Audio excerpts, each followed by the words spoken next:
heard arguments like this before. Saudis, Sunnis, Shiites, Iranian-backed militants killing each other every day. Muslims are killing other Muslims.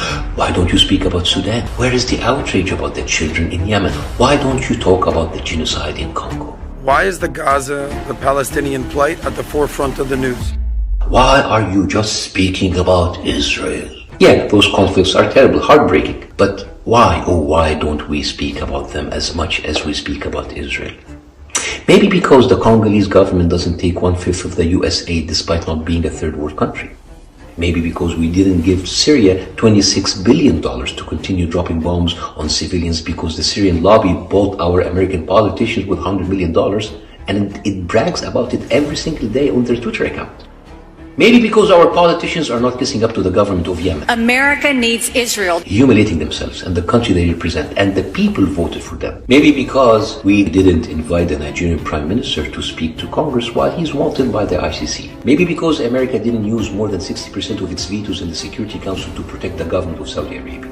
Maybe because we don't have American senators running to the capital of the UAE, appeasing to their leadership, telling them, don't worry, we will never stop flooding you with arms.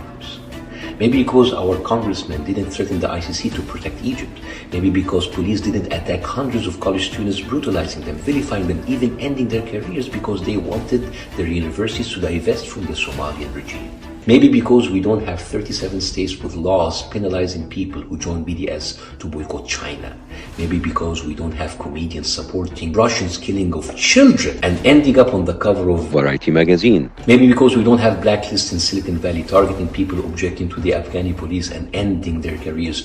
Maybe because we don't have TV anchors working around the clock to cover up for the Iranian regime atrocities or have our politicians and celebrities sign their bombs. Maybe because we don't have an American comedian traveling to play a fantasy game killing civilians. Maybe because we don't have non-profit organizations like Friends of the IDF raising hundreds of millions of dollars from celebrities to send tax-exempt donations to veterans of the Iraqi army while American veterans continue to suffer. Maybe because we don't have the government of Rwanda sucking our tax dollars, and because of that, many of their citizens in Rwanda have free healthcare, college educations, housing, and even unemployment benefits. All that because of our tax money. And all that happens through bipartisan agreements every year, while here in America, the two major parties will never agree on any solutions for homelessness, healthcare, student debt, or jobs, or anything that benefits the American public. Maybe because we don't have congressmen wearing Algerian military uniforms in Congress. Or maybe because we don't see the two presidential candidates sucking up to a foreign country while competing to become Israel's favorite bitch. Nobody on this stage that's more pro-Israel than I am. We're all united by our unyielding commitment to the survival, security, and success of the Jewish state of Israel. Maybe because we see the media and politicians continue supporting a lying regime that got caught many times. Maybe because we don't have that occasional fake rage every time an Egyptian missile kills UN workers. Or maybe because we don't have our government turning a blind eye while Jordanians celebrate killing American activists, even making pancakes parties, celebrating their death. And then they cover it up with their army fake half-ass apology.